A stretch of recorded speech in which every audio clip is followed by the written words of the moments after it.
welcome back to EMEA Masters here in the summer of 2023. We just witnessed an absolute bloodbath, which in the end saw Team GO coming out on top over Movistar Riders, who'll be looking to bounce back in this game, but they're up against tough competition in last split's finalists in the Unicorns of Love Sexy Edition.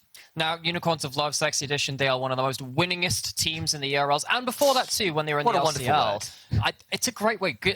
I mean, successful is one word for it, but that doesn't narrow it down to the specifics of they have a lot of titles. Up until this split, they're on, I think they were a 7-title win streak between Prime League and then before that the LCL as well. That had been a real mark of pride for themselves. They lost this split to SK Prime. And particularly after, Lurox went over to SK Prime and they picked up Peach. Then Peach went up to LEC. They did bring in Cad, but I think there had been some of that team play just missed a little bit from that golden era of Unicorns, which I think SK Prime finally managed to overcome against them. They need to refine some of that form again, though, to keep themselves in groups contention. Again, we have dubbed this, I think everybody has dubbed this the Group of Death for a reason. It has been a lot of teams who are very good, but also relatively closely matched on paper. And it's proven that way as well. And now it really is down to Brass Tacks, who's got better preparation, who's had better adaptation now they're into the second day. And bluntly, whose nerve holds strongest? You heard it there from Camilius in the interview before, that honestly, they were getting a little close to throwing it themselves. The nerves were getting to them. They weren't playing the comp the way they wanted to. They weren't playing it as smoothly as they wanted to.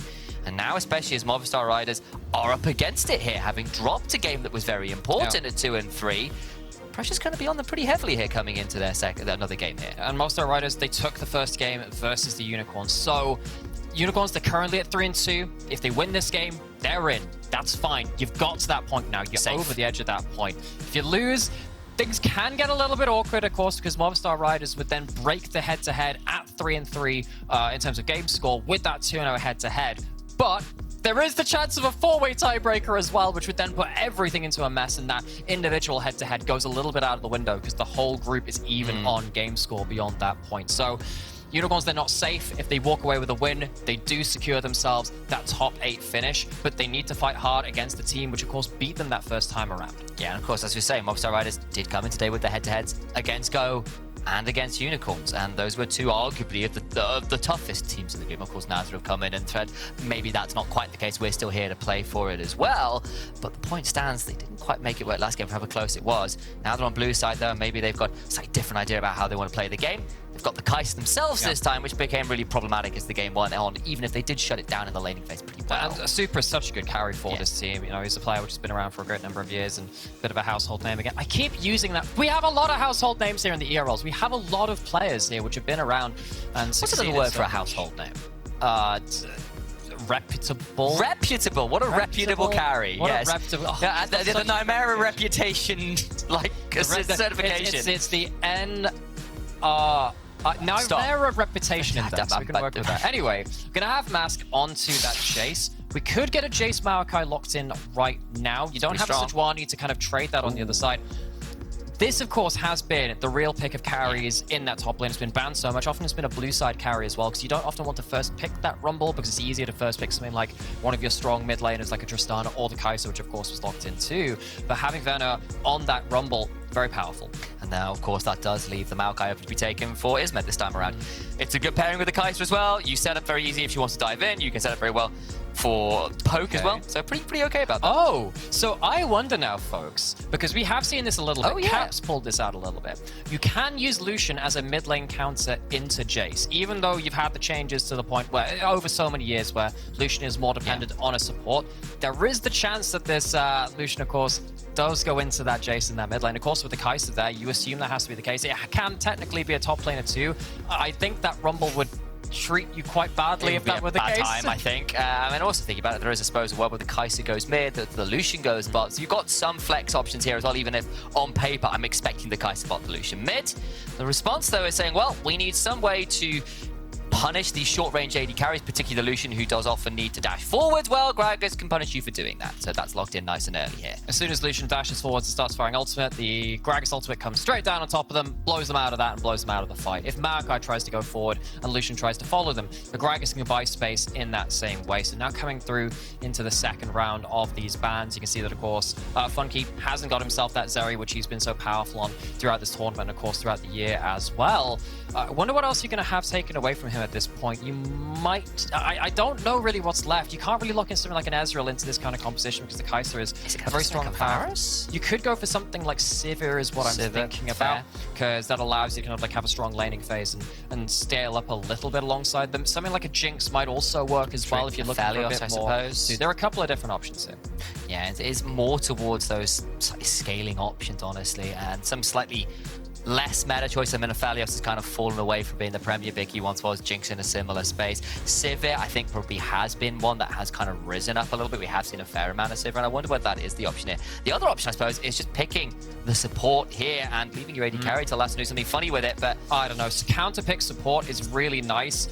This is probably the exception, though, when you're saying that, though, actually. You know, you see the Nautilus banned away. Alistair allows you to tank up something like that Maokai. Pop ult. It doesn't matter that you have double AD carries against you. Alistair is the strongest frontline support in the game when their ultimate is running. You can lose that in lane, though. See the Rakan being hovered over, especially with the Rakan changes and being, you know, a slightly longer auto-attack range. You can auto-attack the Alistair in the first few levels, which he doesn't particularly like. And if you land a Q on him, the sustain just means that the Alistair is always playing from a health disadvantage. Exactly that. Of course, with the Braum they banned out, I wonder whether that might have been the fourth pick as well. They decided they're not going to deal with that. They're going to lock the Alistair themselves, you said. Rakan is very much up there as one of the premier support picks right now, so that's going to be locked in to back up the likes of that Maokai in terms of finding those pick options for their double AD carries. Now we see what they need to lock in, likely towards this top lane unless some real shenanigans are occurring. It's going to be into what we expect to be the Rumble, so...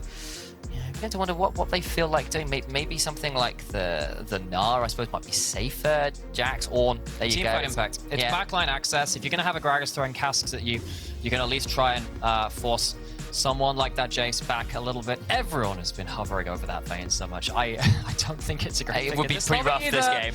It would not be that good at that point. But as we said, the AD carries have been at least trimmed down a little bit in terms of pool. I think that's fair. And the hover is the hover for now. Sivir was the one you shouted out. I think that makes a lot of sense here. When you are needing someone to cut through some of this front line, the Maokai and the Ornn can get whittled down relatively fast by a lot of ricochets bouncing on through them. You get yourself that. If you can go towards a Shiv first build as well, if you really want to. You're not forced to. I think in this matchup, you're also definitely not forced to. I think you're likely to go towards something like a Kraken Slayer right out of that bat. But still, you're not against anything which you can't spell shield. Someone like that Ornn fires the ult at you, spell shield it. Someone like the Rakan uses just a plain W instead of that ultimate, spell shields it as well. You've got the cleanse on them if they do manage to land that charm, so plenty of ways that Funky can stay safe. And if you can stay safe with Unicorn's composition, once you get Jace to 2 items and Sivir to 2-3 items as well, Unicorns are going to have a lot of frontline damage, especially because they have the mixed damage from the carry threat of that Rumble and topside as well. It's a little bit more of a... it is a double AD carry comp for the side of the Unicorns on the other side, but comes with the caviar, because Lucian is an odd second carry. I thought for a second you said it came with the caviar, and I was like, Lucian hasn't been played with Nami for a while now, Sam. I mean, that would be brilliant. I'm saving that for if it ever comes back. Comes with the caviar. Yeah, comes with the caviar, exactly that. No, Sushi Nami, a hell of a skin. Anyway, but Frescovi, running on the Lucian, as you said, is somewhat of a lane counter into the Jace with the way that Lucian is these days. It's not quite the same solo lane nightmare he used to be at the one item a couple years back. Even earlier in the year, right, when he was that bot lane nightmare at the 2 item mark, particularly with that sort of Gale Force rapid fire combo we saw a fair amount of. Will be a slightly different look here, but we'll see whether Movistar can make that one work as they load the drift. I think I said Unicorns accidentally earlier. Should have been Movistar.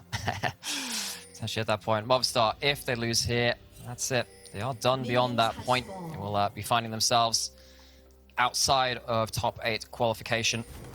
And they're going to have to do this off the back of course, Frescovi's 4th Lucian game. He's played it in this lane a little bit And of course, when you have yourself someone like a CC jungler like the Maokai, which of course can go forward and hard CC someone, it does mean that, of course, that the Lucian Vigilance passive turns in. It used to be that when you were buffed up, you would get extra damage on your next 2 auto attacks. Now it's when an enemy champion is CC'd within, I think it's 1,000 range of you, something like that. You get the extra damage instead. So it's a bit more about the aggressive engage supports and junglers in this case as well of the Maokai, rather than enchanters. Speaking about aggression, Super Navarro using their level 1 pressure, especially of the Rakan over the Alistar, to their advantage. I appreciate the matching purple skins here from Unicorns. For the Unicorns, no less. That kind of purple-pink color scheme to go with their icon makes a lot of sense. Level 1 headbutt. Try and buy a little bit of that trade back, because of course, as we said, Alistar's level 1, not normally the best of all time, so good trades back is pretty nice for the side of Unicorns, and perhaps a little against the run of expectation. So, he's been hovering over this bot lane a fair amount. As we said, the Civic can scale up fairly nicely once you get a couple of items, and especially once you get to your first item, and the strength that will bring. But before that point, you can see that Super Navarro, they're building up this bot lane crash. They don't want this to crash right now because Isma's not in position to do anything quite yet. What you really want to do is have your bot lane able to move once your jungler's on the same side of the map. I just want to know, actually, once they realized they weren't going to get the level 2. We'll talk about that later, as Marky has to flash on out, but it will matter absolutely not a bit. Level 2, and Vanor gets first blood on the Rumble with a little assistance from his jungler. So bot lane crash came in, and Isma not on the top side of them, of course, straight down there towards the bot side. Rumble with another first blood, saw it with that last game as well. And Ragnar did some decent damage with that 1 point. Cad isn't finished though. He's going straight back towards mid lane, trying to stop the Lucian getting lane dominance. Yeah, and actually, I was looking at Isma, who was looking for a wraparound mid lane himself. It's not quite going to happen. Now going to come on out here into the river. I wonder whether Gragas might get caught out here a little bit, as there's the headbutt pulverized. Gets a big chunk on the Super, but flashback. Goes in for the Gleaming Quill. The Ignite is going to be very close. And Alvaro gets the kill. It's Steam Grilled Steak. Flare Grilled Steak. I was about to say, that one's a little bit charred around the edges. Yeah. Gets him that first blow. See that Cad runs into Isma this time. The earlier chunk onto Lucian means that Frascovi's not as eager to roam out of his lane. I think that Cad's had good impact on the top side of the map at least, as that bot side 2v2 takes control from Movistar. Does it that, and that was a nice attempt there from Lytic. Goes in and immediately regrets it. Alvaro gets the Ignite down, goes to the Flash Form, gets a Gleaming Quill, and you have fired steak for dinner. So Alvaro hits that Q, which means that the extra sustain comes through, the extra damage comes through, and a slap of the cape. My job here is done. You didn't do anything. Actually, he did quite a lot. Yeah, it was quite a lot. Ignite, got a lot of damage there. Dead Alistar. Nice little play, especially considering the top side had gone a little bit awry not so long before that. And now Frascovi needs to be a bit afraid of that flash belly bop gank. Kind of back away though. Cad's not going to hang around to look for that with Frascovi. Wisely playing that lane relatively patient. It's a shame that he has to do so though, because Lucian loves to take control of this lane very early on. The first couple of levels of Lucian mid have always been so strong, regardless of the meta he's in, and now Alvaro going in, forcing the flash. That's exactly what they want to be doing. Hex Flash will let you to get in a bit closer to try and ward off any further aggression, but that's all it'll be for now. The chunk goes in favor of the Lucian, get the wave crash. There is a teleport on Mask. Don't know whether they'll get that much more of it, as Legend continues to try and buy some time and space, but there's not much more to be found there aside from the headbutt pole that chunks out the Lucian. And again, you can see how much pressure this matchup brings from both sides of the map. The Lucian wants to be killing people, the Jace wants to live, he just wants to survive. The rest of the team trying to make sure the Lucian doesn't have the HP to just continually all in, which is not something that we often see. We don't see as many flippy mid lane matchups played around like this so often in the current meta. I guess last year and before the durability patch, we had a couple more Yasuos, a couple more Ahri LeBlanc matchups, which were more flippy. It's not been the case for a little while. Quick note here as well, quick reminder of where the standings are at. We are in with a 25% chance, or 25% of remaining scenarios. Yes, thank you for the correct where we end up with no tiebreakers. There are 50% of remaining scenarios where we end up with a one-way tiebreaker, specifically for first, I believe that will be, or first or second, that will be, I believe.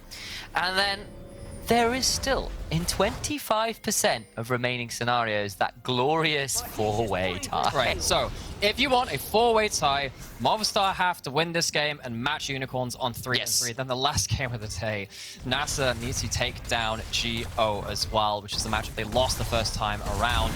So that's what's on the cards for both these teams, and of course the entire group. And again, as you said, like, as Camilla said, we keep bringing it up, like, teams and players are nervous. A play like this might just start making people a little bit more than nervous. It might start making them feel sad.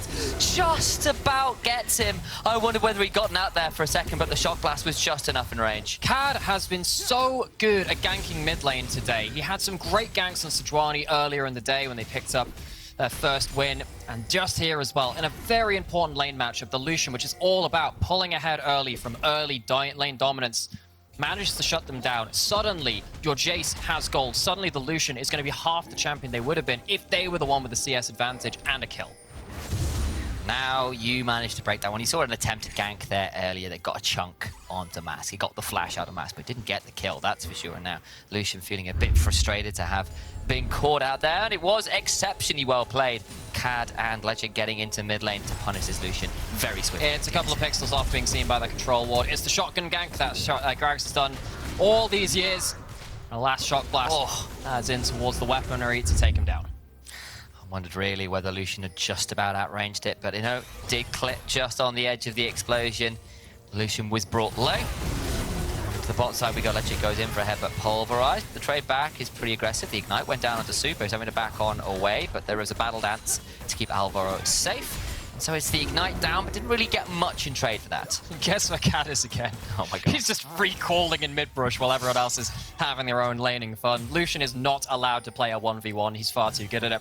That's very important because it means that you can't take control of mid lane from the side of Movistar Riders to head towards the Herald. You can see that Isma is trying to return the favor, but Cat is just permanently on call here. He knows where he needs to be. Protect, mass, stop this Lucian playing the way that they want to. He's on holiday. He's fishing in the river, and over they come. Isma throws out the ultimate. Cad and Marky now from the other side. Maybe this time they're going to try and punish Cap for sitting in the mid lane. He's an unwanted visitor and he's being evicted with extreme prejudice. They get both. The equalizer's going to come on through, but I don't think there's going to be any real follow-up. Unfortunately, it's Alvaro that picks up both, but supportal combat is still 2 kills. Doesn't matter if your Gragas is around mid lane, bring the whole team. Movistar Riders, they end up getting control of that mid lane, using their power in the early game with that Lucian to get towards that Herald. Vanna doesn't have the ult, threw it down to that choke one, and now he might get caught. It's going to be on the wrong end of a twisted advance, and of course the pillar that came up from the Ornn keeps him in a dangerous position. Going to get knocked up. It's bad to flash already. It's now Vanor about to die. Surely there's no way to go for a Scovy. Donated that kill. The Herald resets. But I still think this should be a done deal in favor of Movistar, unless Cad wants to be extremely cheeky. He'd be doing it alone at this point. You have a teleport available from Mark if he wants to reset as well at this point. There is a ward in the pit, so he has HP numbers. Isma's been tanking this for a little while. Whoever comes to the Ornn, so it will be a 3v2. I know it's going to be a little minute here. Scovy looking to get on in. That is taken by the Maokai, so that's secured. And Unicorns will back on out, having attempted the contest. Scovy does have to Relentless Pursuit away, but it stays safe. Picture in picture, we saw that Funky and Electric trying to play towards that bot side, pulled the On the Hunt to force Super away from a wave under tower, but that's not a kill. It gets themselves some plates, but sadly they can't stop Super getting himself some of that gold. No, they cannot, and they've got themselves the Herald as well, which means they can look to put more into one of these AD carries' pockets. I think either they would be pretty happy to have ahead of the curve, so that will be where we're expecting Isma to head towards the next available moment. Dragon's up as well, available as well, so I wonder whether that Herald might allow one of these teams to transition into getting that as a bonus or as a trade. Cad going into the enemy jungle, taking away some of those Raptors. I think one of the important things to note is that Cad, despite spending so much time hovering around mid lane, hasn't fallen behind in farm, still managing to farm. He's been able to keep Mask alive during that process as well. Sadly, couldn't convert that into a one Herald fight around that mid lane before this point. Now, Movistar Riders can look to put that down into one of their lanes of choice. If you can get gold onto this Kai'Sa or onto this Lucian, there are so many squishy targets for them to start burning through later into the game. Alvaro is still level 5 actually at 10 minutes on it. Hasn't managed to get himself to that level 6. It's been around for ganking. Finally gets level 6. And I was about to say, he has got a Giant's belt, so he's surprisingly tanky for Rakan this early on in the game. And that will be a big deal. He's looking for the quickness, but he was just stuck at level 5 forever because he's like not been in lane. That one scene in Pirates of the Caribbean, it's like, that's got to be the greatest level 5 support I've ever seen. So it would seem. Yes! Sails off into the distance with no ultimate key. Hans Zimmer begins to burn up the piano with some bangers out there. Good times, good times. Well, he wants to be less of a pirate and slightly more legitimate in this game in terms of the way that they walk away with this victory. They have themselves a herald to pull themselves ahead of this game. Crockery Who's getting the gold here, though? All goes to... I mean, I think that goes to Marky because he put it down. No one else able to get into global range. Just looking at him, why didn't Isma get the gold? Isma didn't have the herald to put down. No, of course Marky had that. So yes. Gold over to the Orn, I guess. Yeah, a little bit frustrating there. Frascovi would have loved to get a hold of that, but it was well warded out by Mask and Lekchik, so that's just not going to be too much damage to deal with. Frascovi had a bit of a disadvantage on this Lucian, which we've highlighted already, which is a bit to the detriment of his team. Lucian loves to play from ahead. Looks like he's going towards that Kraken Slayer first, has that pressed attack. It's less about the lethality, Eclipse kind of first strike build that we saw in previous games, or stuff like of course, the Gale Force as well. That was the build after that point. I was thinking, what did he use to build with that one? Of course, the Gale Force really much helps. So goes towards that Kraken Slayer, might go towards that Gale Force afterwards. Still a very powerful item. But it does feel like Mask on Eclipse now as well, getting up towards their second item, of course, inevitably as well, is going to start pulling ahead of the game because you're so much more free to look for your attempts. You can kind of be a bit more free about throwing out Shock Blast than going for an all-in combo on something like a Lucian. Al, actually, we'll leave this later because I think we might be looking at a potential gank here. To just body slam and roll out of barrel. What have you got for too me? much more. I was about to ask you, what is a fun key? Like, what makes a key fun? It's the way you unlock a clown car. Oh, I see. Is that? Does it unlock like hex gates as well? Is that what Makes a little sound? Yeah. Oh no! My thoughts. And then suddenly 5 unicorn members. Oh dear! It just turned up out of nowhere. The clown car is open and it's chaos on the rift. But who's going to be laughing after all things said and done? Marky to the backside with a monstrous look at a call of the Forge God. Won't quite find us the thing they were looking for. It's a 1-for-1 right now with 180 carry picks up another. Now we're going to get another kill as well. Frascovi gets a double kill now. Mask and Cad desperately caught behind times as Mask does step on forward, tries to get on with it to the skies, but has to flash on out of the grand entrance. All the while, Vanilla in the picture-in-picture getting a big chunk onto that top lane tier 1. Cad and Mask maybe going to go forwards, knock him onto the wall. Should not have face checked that one. And now the Jace is dead and Cad is in danger. They know exactly where he is, but I don't know if there's going to be anyone willing or able to deal with him. All the while, Rumble's still left alone at this top side. Cloud car down, Cloud car down. We need a wreckage. It hasn't worked out as well as they wanted to when they pulled that trigger. Looks like Cad will get himself another belly bomb. Get that out. Oh no, teleport. Here we go. Gonna try and get a kill. Can he get the passive off from the W? He needs to get the healing, but there's the equalizer out. Finally, Vanilla turns up. He's gonna try and get both of them here. Now Marky in the pit needs to try and find his way on out. This is some Alcove Gaming, all right. But where does he go? Look who's coming down. It's Lekchik. It's gonna be another 2v1. He's got no mana. This Horn is roasted Forge God. What am I witnessing? It's day inside in the worst possible way. Oh my word, that's a minute-long fight, and I don't really know why that came about. Vado was like, team, guys, what are you doing down there? Pulls up these things. Now we have super split pushing on the other side of the map. It's been a little bit of tit-for-tat in terms of cross-mapping away from that fight, and somehow after this, we are ending up with fairly even gold. I think that's the most surprising thing. We have ourselves a second Herald coming up just after this point, and a bot lane out of turret. I don't know whether that's going to be traded for a top lane turret going down. There is going to be, if you check the minimap, Isma around about, but so is Cad. So I'm not sure it's going to be the easiest to get onto this turret to guarantee it. I'll certainly attempt to, but the rest of Unicorn's looking to try and come on up here as they get on to Alvaro. But again, he's relatively tanky. There's a blast going that drags him onto the other side of the pit. What is going on? Frascovi turns on up and over. Cad is over the wall as well, but overcomes that twisted advance. So Nature's Grasp, I apologize. I always get those two mixed up. It's actually going to be throwing down the ultimate, but I just don't think his will is unbreakable enough, and he finally shatters beneath the gunfire of Frascovi. This has been another bloodbath. A lot of very back and forth fights. Feels like this group have to bring it back, take a step back. When we saw the group draw, this is the one that we pointed the finger at and said, that's a toughie. That's the group of death. D stands for it. We see that Mask is caught again on this top side. It's just continual picks. Who are you beneath the Mask? Well, we're going to find out because you're going to be beneath the dirt. Dead again, 1-3-1, not having the easiest time on this Jace. Was that a Persona reference? I mean, it was just a general references towards Who Lies Behind the Mask, but yes. Gosh. It's a great song, by the way. This guy talks far too much about the game for far too long. He's rewired rewired my brain. And sadly, Mask hasn't managed to rewire his brain to the point where he is going to go into safe lanes at this point. I have to say, they did a very good job as a team to protect Mask when he was in mid lane. It's been after that point, really, when he's been struggling to stay safe as the Lucian in this game. So much backline access that can dive onto him. Mask's going to have a hard game from this time out. Herald number 2 does go the way of Movistar Riders. It will be traded out likely for this Dragon, but I've just seen that blue trinket go down. I wonder whether Movistar Riders were like, we'll fight this one too, but no. They probably wisely decide against that one. Instead, with the Herald number 2, they'll go towards mid. They get a hold of that. Now, Cad in danger. Does get hit by the W. The Void Seeker's there. Overcomes the Call of the Forge God, but not to really that much amount. That is a big ult from Cad to knock the Rakan over the wall, but all the while, that Herald in mid lane secures the mid lane outer turret and earns them a tower advantage for the Movistar Riders. It's the bog standard Herald placement, isn't it? You put both of your Heralds, if you get both of them, into the mid lane turret, takes them for free.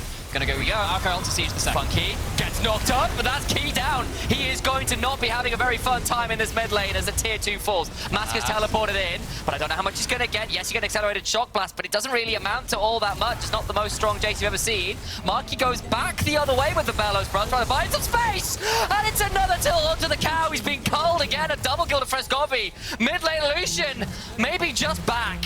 We have over a kill a minute, folks. It has been non-stop fighting for the last few minutes. It started off as a little bit of tit-for-tat across the board, but as soon as things started opening up with first items bought out, you can see that both teams are using their backline access and engage very, very liberally beyond this point. Mask on the Jace isn't really ready to fight, though. It feels like everyone else is starting to get involved, even the Sivir, which often needs a little bit of extra time and items to come online. You're really waiting for the second item spike to come in from Mask's Jace, but they haven't been given the time to do that. He doesn't have the Muro mana.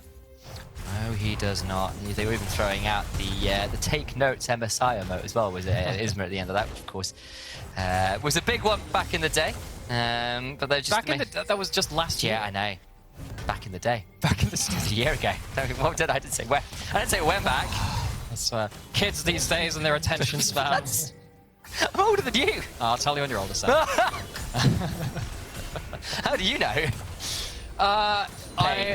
Suffering. Things you should know. Forbidden knowledge. I'm an old soul. I've watched too many games like this where I've had my heart rate go to the absolute max at this point. We have seen Movistar Riders get the best of the bigger fights so far. Unicorns haven't managed to hit back really just yet. They'd love to storm. They'd love to get the 2 to 3 items onto Sivir and onto Jace. Reminded that they started a couple of those fights earlier, which went poorly for them. If they were to lose, it keeps the scenario of the 4-way tiebreaker alive. Movistar Riders love to keep themselves in contention for that. That's another Maokai. You can see in the mini-map they're trying to get to Frescovi, and now they are punishing that attempt. In goes the Kaiser. The ultra punches super away. Funky now on in, but Cad desperately low. Just about to survive. Lechik has to flash on out, but already they've got 1 kill. Make it 2 as Super picks up Lechik. And now with your jungler and support down and everyone else on the retreat, you wonder where the Baron in a minute. Might be a bit of a look. They can't take it right now. It's just not alive all the while, though. Our observers swiftly pan towards mid lane as Mask has to flash away from the engage. And Movistar Riders, they are bouncing back just fine from their last game loss. And we might be looking at it.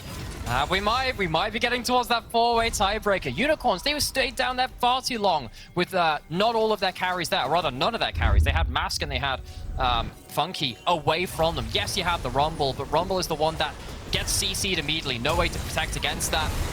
Alvaro does a great job of getting right on top of them. You can see, just look at the minimap. Sivir's not here at the start of it. Pops the ult, but that's way too late. All the HP's burned down, and Mask, poor Mask, teleported in for a failed flank the last time around. Not able to do anything here, and then the back end of that play loses his flash as well. So key summoners and key map positioning now not available here for Unicorns as the Baron is spawning in 10 seconds. You can see it's in the items too. No transformation level of mana, no completed items. I am taking notes, Isma. I am. I know, exactly. He just refuses to say, but we're all taking notes. I'm a caster, it's my job. I need to know what you do. Cad, now in possibly a difficult position, will be twisted advanced on, takes so much damage, and he's just dead. He's dead on arrival. There's another kill going back on through. Jungle support dead once more. This time the Baron's alive though, and it's a desperate situation for the Prime League's #1 seed. And it's a fight to keep #2 seed. The fight to keep themselves in group contention. If they were to lose this, they would be out, but they are so far ahead of this game now. It's been multiple fights back to back. It feels like such a long time since the Unicorns have had themselves just a clean one fight somewhere across the map. I think in the early game, Cad had some great pathing, but since that point, it's felt like Unicorns, they've been just a little bit lazy with their positioning. It feels like they're snatching at these plays a little bit too much. Going on to Rakan is rarely going to work out for you. He has so much mobility, and the Gragas uses that mobility to try and look for them tech. They go down very easily, and suddenly you don't even have that cast beyond this point to disengage the rest of the fight.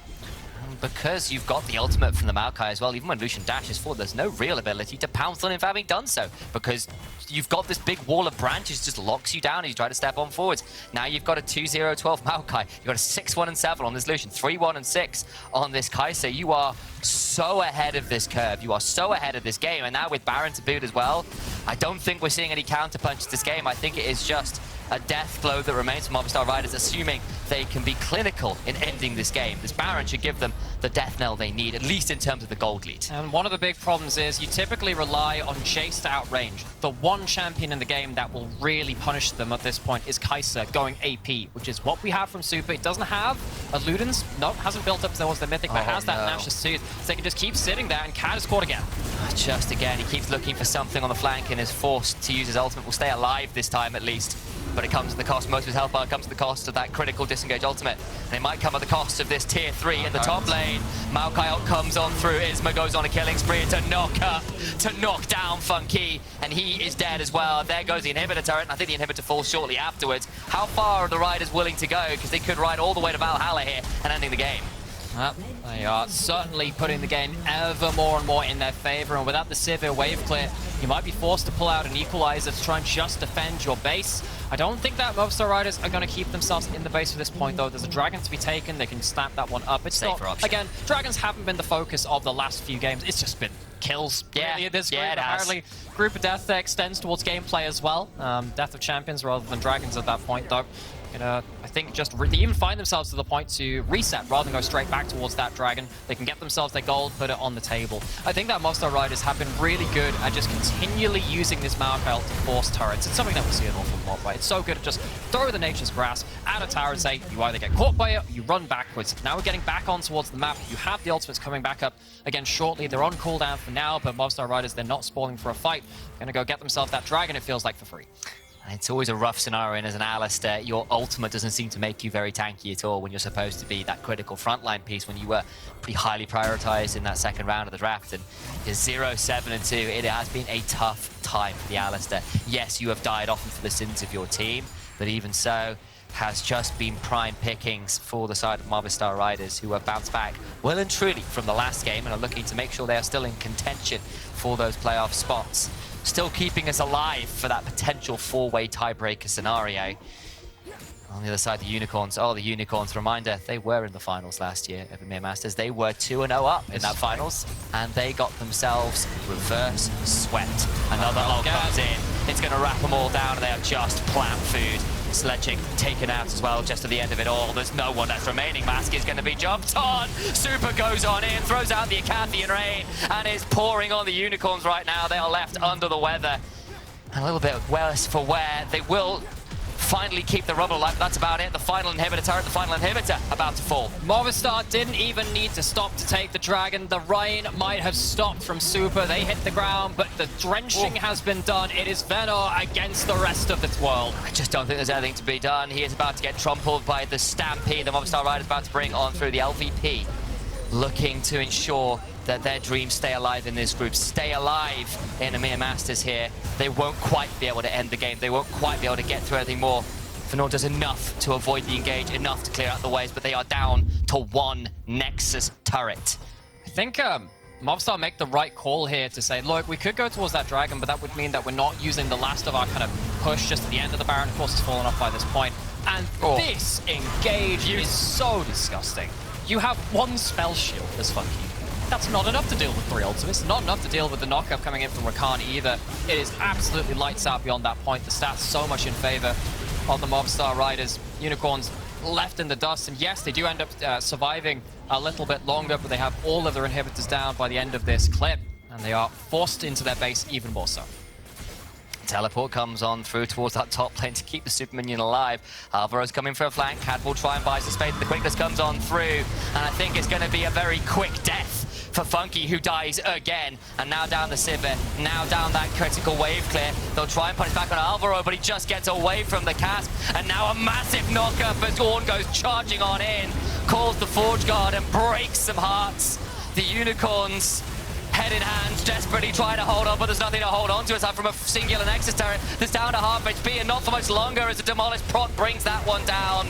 You've got nothing left, and finally Movistar Riders revert the wrongs of the previous game, bring themselves to 3-3. That four-way tiebreaker dream, it's well and truly alive. Half of our remaining scenarios, which is only one game, will give us that four-way tiebreaker. A win for NASA now beyond this point means that every single team has to play again. Of course, if Team Geo win, we walk away. Of course, none of them beyond that point. I believe that will come up after the break, of course. But this is a very important moment here from the LVP to keep themselves alive. Indeed it is.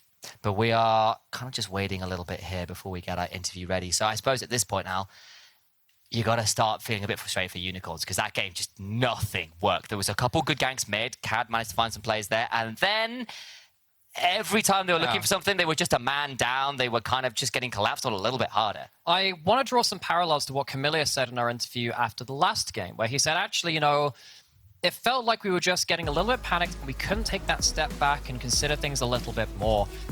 These were some good plays at points, of course, from the Unicorns in some of the laning phase. This one, of course, was bad for them at that point. But they won some stuff through topside, right? But I think it felt like once a certain point in the game hit, it felt like they lost pace of the game. They lost control of the game. They were too willing to fight these plays, and maybe it was just because they had to play against that Maokai and the huge amount of the engage coming from this composition. But stuff like the teleport from Mask here, it felt like it was never realistically going to work out. And then it felt like they, because of these mistakes and how it increased the pace of the game, it meant they could never wait until 2 to 3 items on the carries they needed them on.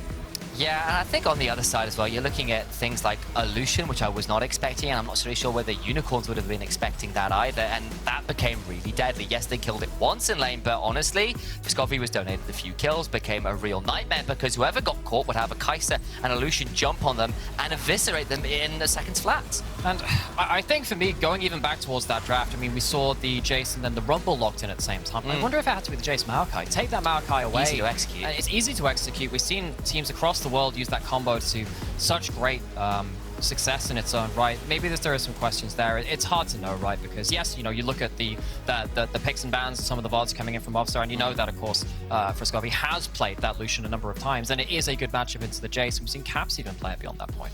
And you can see here in the goal graph as well, look, it was really, really close until effectively Movistar start to get the picks that they snowball through. And you can see back and forth, then suddenly it's not back and forth anymore. Movistars just start taking over. They have the items, they have the gold. Bluntly, they just have the team fighting power. You look at that combo of the Rakan, the Ornn, the Maokai setting up for double AD carries that have not been denied farm and gold.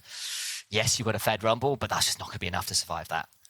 No, it's not. So what that means is we have a 2-0 head-to-head for Movistar Riders over the Unicorns. And from the Unicorn side of things, their fate is not necessarily in their own hands now. We have their ever-present, ever-successful coach of Sheepy waiting for us in an interview. Are you there, mate? Hey, I'm here. Good to see you. Of course, commiserations on the loss. I know that's going to be a very frustrating one. And maybe let's pull the Band-Aid off. Of course, difficult scenario to be in. What is kind of the thoughts for you and the team in terms of looking at potential tiebreakers and looking forwards with, I guess, your nails between in your mouth and holding on for hope here as to how the rest of these games play out? I mean, right now, yeah, we just have to hope, because in the next game, it's decided whether we have another chance to try or not. So, yeah, right now, there's just nothing in our hands for that. We'll try to do our best to, stay calm. And if we are going to play the tiebreakers, we'll prepare as good as possible. But yeah, for now, it's just kind of like a waiting game, see exactly what's going to happen, if Goa and Nasser's going to take it. And yeah, then let's see how our future ends up being. Yeah. We spoke back in spring. We had a couple of interviews around EMEA Masters when you reached the finals there as well. Now, you've had a long history in League of Legends. You've been obviously very fortunate to see a lot of success. And we were even talking about, even back then and now, the win streaks which you had in terms of the titles which you had. What's it like being in a team atmosphere when you are very successful compared to maybe a split like now where, of course, you've qualified for EMEA Masters again, but you did come second in Prime League, and now you're hanging on for another chance here. What's the atmosphere difference like? And your role in that, how do you communicate with your team through this difficult scenario? I think it's a little bit difficult. I think I'm more like a problem solver, and as a coach, I think that's kind of the job. Like, have a very strong understanding of where you want to end up being as a team, and every team is kind of different. So the constellation we're having now compared to the spring, we have a different jungler. I built up a kind of scenario that you have to learn from the spring split onwards, but since we already advanced into the summer split, trying to integrate Cat as well, that was kind of like the main objective from my end. I don't think there's like that much difference. I do think that just there are some problems that's more that we have to fix and like try to get on the same page. And maybe those are like a little bit new situations. So finding exactly what works the best was just kind of difficult. Probably like, I don't want to talk about it too much right now. So I think if we are excluded from the EMEA Masters, then, you know, I can maybe say a little bit more. But I think for now, it's just the most important. We look ahead and, you know, deal with the cards that are going to be dealt. Yeah, let's take that moment then maybe to dive in that. Because, of course, let's talk about CAD. Because, of course, Guy's been asked to fill in quite a difficult scenario. Because, of course, Lurix with your team for the longest time. Then you have Peach, who gets picked up for LEC. And great for him, but it leaves you guys in a very interesting scenario. And CAD is the guy who comes in to fill that out. So tell me a little bit about what it's been like bringing him in. And obviously, you know, what it's been like to fill in such a weird role considering the scenario. Yeah, I think our previous jungler were all very, very good, as you can see. And Cat had to fill in like very big shoes. I think he's been doing admirably. He's been learning a lot on the English side of things. Communication was quite difficult in the beginning, and now it's already better. He kind of had to open up a bit because he has been playing very much for himself and playing a very like his own champion pool, which honestly Peach was doing as well, and Lurox too, but on his side even more, and it was a little bit more difficult integrating him into the team. So I think the language barrier is like a really big point, and the other one is just a different kind of play style, because he likes to invade, he likes to play very aggressively, but didn't quite click with the rest of the team who you know, some games it works and sometimes it doesn't. It was very feast or famine. So yeah, right now finding exactly the style that we wanted to play with the most success, also, you know, that has like the highest highs, so we can actually manage to be EMEA Master. That's kind of was the challenge for him and also for us. But yeah, I think he's been trying his best. He's been doing all the exercises we wanted to do with him, but yeah, like I said, it didn't quite click yet perfectly, as you can see from our results and from our gameplay. Thank you so much for that really candid insight again, Sheepy. You always give us the best kind of answers on that front. So we are going to let you go for now, as we have got to... I know, you know. We'll hang out later, but maybe not when we've got timers to keep to. Have a great time, guys, and enjoy the event. EMEA Masters is amazing, and yeah, I'm always happy to be part of it, as long as it goes. So yeah, goodbye. See ya. He's such a joy. He is.